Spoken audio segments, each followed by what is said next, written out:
एक कॉलेज की छात्रा जो केवल अपने बॉयफ्रेंड के साथ बाहर घूमने निकली थी, लेकिन एक संगीन घटना का शिकार हो गई। छात्रा का गैंग रेप हुआ। रेप असॉल्ट जैसी घटनाएं अब आमतौर पर रुकने के बजाय बढ़ती जा रही हैं, लेकिन तमिलनाडु से आई ये खबर दिल दहला देने वाली है। इस घटना ने पूरे राज्य को झकझोर कर रख दिया है। कुछ गुंडों ने छात्रा को घसीटकर सुनसान जगह पर ले जाकर उसे पीड़ित किया।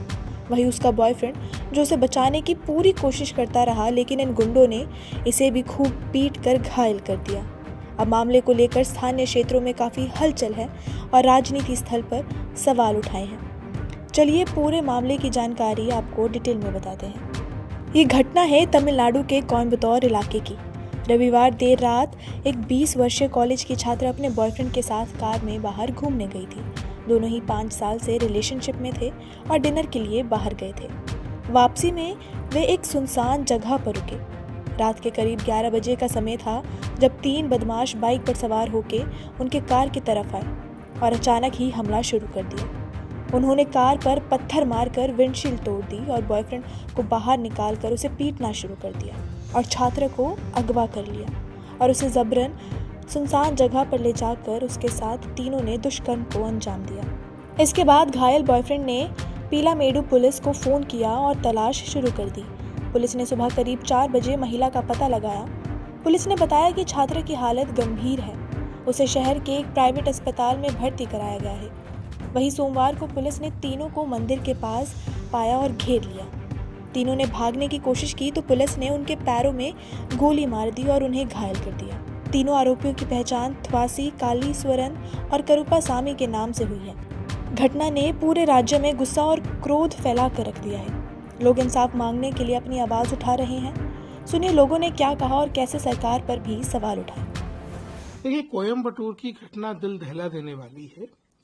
एक 20 साल की युवती जो कॉलेज की विद्यार्थी थी, अपने मित्र के साथ थी।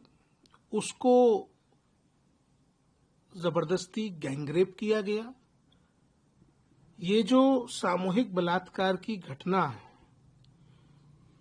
वो हमें स्मरण कराती है कि किन परिस्थितियों में पूरे देश ने दिल्ली की एक निर्भया के साथ खड़े होकर उसको न्याय दिलाने के लिए भारत में मजबूत कानूनी इंफ्रास्ट्रक्चर बनाए जाने के लिए लड़कियों की सुरक्षा के लिए संघर्ष किया था।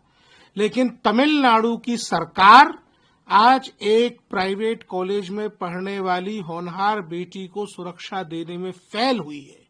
ये सरकार की सीधी सीधी जिम्मेदारी है और कितनी निर्भयाओं के बाद सरकारों को ये समझ में आएगा कि बेटियों का संरक्षण, बेटियों की सुरक्षा, बेटियों की रक्षा सर्वोपरि प्राथमिकता से सुनिश्चित करने का काम है।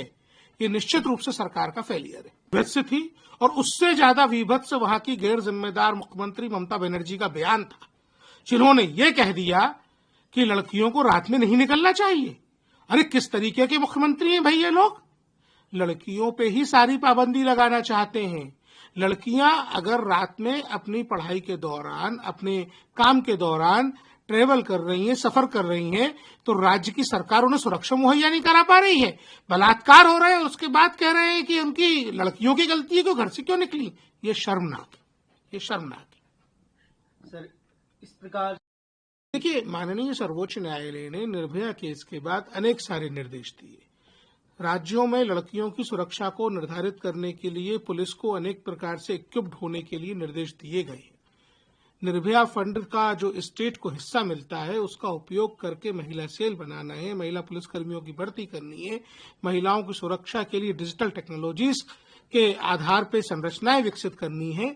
यह सब करने में राज्य सरकारें फेल हो रही हैं, जिसका कारण है कि लड़कियों के रेप की घटनाएं रुकने का नाम नहीं ले रही। महिलाओं में इस घटना को लेकर काफी क्रोध है। स्थानीय महिला मोर्चा ने घटनास्थल पर जाकर जगह का निरीक्षण किया और अपने बयान दिए। जानिए उन्होंने क्या बोला। So we are standing where the incident had happened yesterday.